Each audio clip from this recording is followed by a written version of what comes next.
श्री गणेशाय नमः। सर्व मंगल मांगल्ये शिवे सर्वार्थ साधिके शरण्ये त्र्यंबिके गौरी नारायणी नमोस्तुते। जय माँ भवानी, जय माँ भगवती।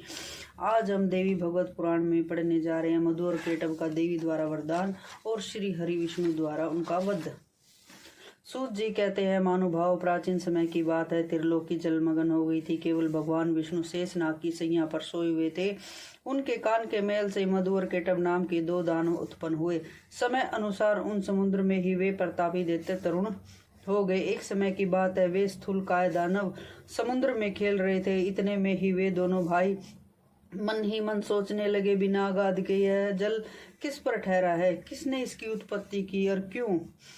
अब तो वे दोनों ध्यान और जप करने लगे। अंजल छोड़ दिया, मन और इंद्रियों पर विजय प्राप्त कर ली। यूं 1000 वर्ष तक उन्होंने बड़ी कठिन तपस्या की। फिर तो वह परम आराध्य शक्ति मधु और केटव पर प्रसन्न हो गई। उनकी स्थिति देखकर शक्ति का मन कृपया से ओतप्रोत हो गया। आकाशवाणी होने लगी, दैत्यो, तुम्हारी तपस्या से मैं प्रसन्न हूँ। स्वेच्छा अनुसार वर मांगो, उसे मैं पूर्ण कर दूंगी। सूत जी कहते, इस प्रकार की आकाशवाणी सुनकर मधु और केटव ने कहा, सुंदर व्रत का पालन करने वाली देवी, तुम हमें स्वेच्छा मन का वरदान दो। आकाशवाणी हुई, दैत्यो, मेरी कृपा से इच्छा करने पर भी तुम्हें मृत्यु मार सकेगी। सूत जी कहते हैं, देवी के यूं वर देने पर मधु और केटव को अत्यंत अभिमान हो गया। दविजवरो, समय के अनुसार एक दिन अन्यास ही प्रजापति ब्रह्मा जी पर उनकी दृष्टि पड़ी।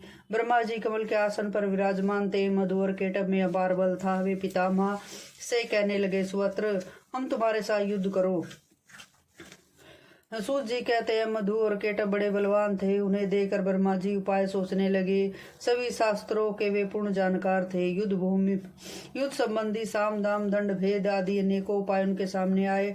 सोचा, इन राक्षसों में वास्तविक कितना बल है, मैं ये बिल्कुल नहीं जानता। शत्रु का बल जाने बिना युद्ध में प्रवृत्त हो जाना ठीक नहीं माना जाता। अतः अब शेषनाग की सैया पर सोए हुए जो भगवान विष्णु हैं उन्हें जगाऊं। ब्रह्मा जी के द्वारा स्तुति करने पर भी भगवान विष्णु की नींद नहीं टूटी। उन पर योग निद्रा का पूर्ण अधिकार जम चुका था। फिर तो वे चित्त को एकाग्र करके भगवती योग निद्रा की स्तुति करने लगे।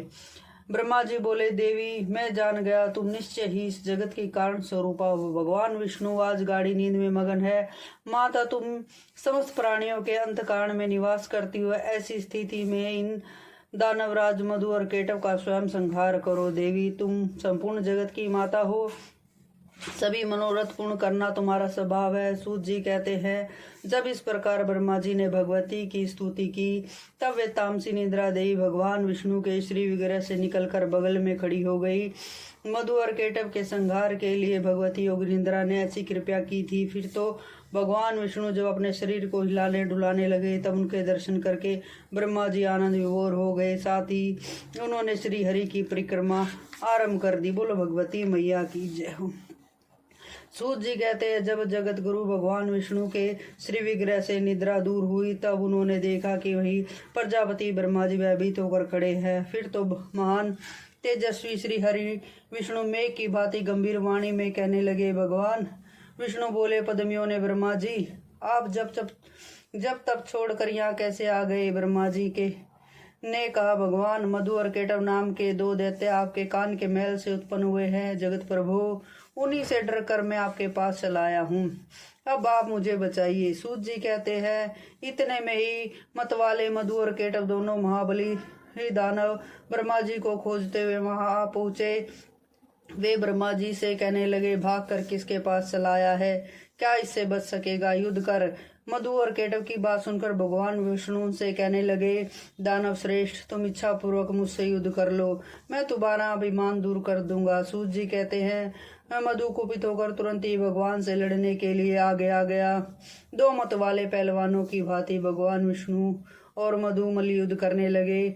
मधु के थक जाने पर केटव लड़ने लगता। फिर मधु और केटव यूं बार बार क्रोध दैत्य शक्तिशाली श्री हरि भगवान भगवान के साथ वायुद्ध करने में संलग्न हो गए। जब 5000 वर्ष तक लड़ाई होती रही तब भगवान श्री हरि विष्णु मधु और केटव की मृत्यु के विषय में विचार करने लगे। विचार करने पर ज्ञात हुआ कि भगवती ने इन्हें वरदान दिया कि ये जब चाहेंगे तभी मृत्यु इनके पास आएगी। भगवान विष्णु को यो सोच रहे थे, इतने में ही मन को मुग्ध करने वाली भगवती योग निद्रा उनके सामने प्रकट होगी। उस समय वे कल्याणमयी देवी आकाश में विराजमान थी। देवी मुस्कुराकर कहने लगी, विष्णु तुम देवताओं के स्वामी हो, अरे अब पुण्य युद्ध करने को तत्पर हो जाओ। अब ये दोनों सूरवीर दानव ठग कर मारे जाएंगे, मेरी वक्र दृष्टि से अवश्य ही मोह में पड़ जाएंगे। नारायण, मेरी माया से मोहित हो जाने पर तुम शीघ्र ही इन्हें मार डालना। सूत जी कहते हैं, उस समय भगवान करुणा रस से भीख से गए थे। उन्हें देखकर भगवती ने अट्टहास किया, उनकी आंखें लाल हो गई। साथ ही उन्होंने कामदेव के बाणों की तुलना करने वाले अपने कटाक्ष भरे नेत्रों से उन दैत्यों पर आघात किया। फिर तो भगवती की तिरछी चितवन को देखकर दुरात्मा मधु और केटव तुरंत मोहित हो गई। यह कैसा मनोहर अद्भुत दृश्य सामने आ गया। यूं मानते हुए वे उनकी विस्तृत छटा दिखाने वाली भगवती की ओर देखते रह गए। भगवान विष्णु काम साधने में सतर्क थे। वे देवी के अभिप्राय समझ गए। अब दैत्य दोनों मोहित हो चुके हैं।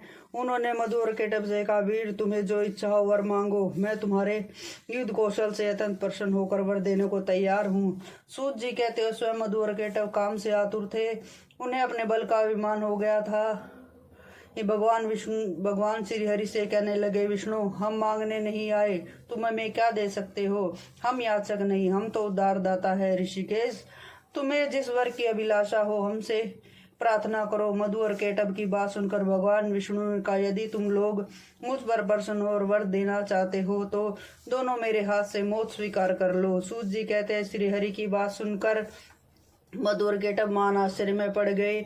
वे हम ठगे गए मानकर खड़े रहे। तब भगवान विष्णु ने उनके मस्तकों को चक्र से काट डाला। तदनंतर मधु और केटव के प्राण पखेर उड़ गए। उस समय सारा समुद्र उन दैत्यों के रक्त और मांस से व्याप्त हो गया। मुनीश्वरों, तभी से पृथ्वी का नाम मेदिनी पड़ गया। बोलो भगवती मैया की जय।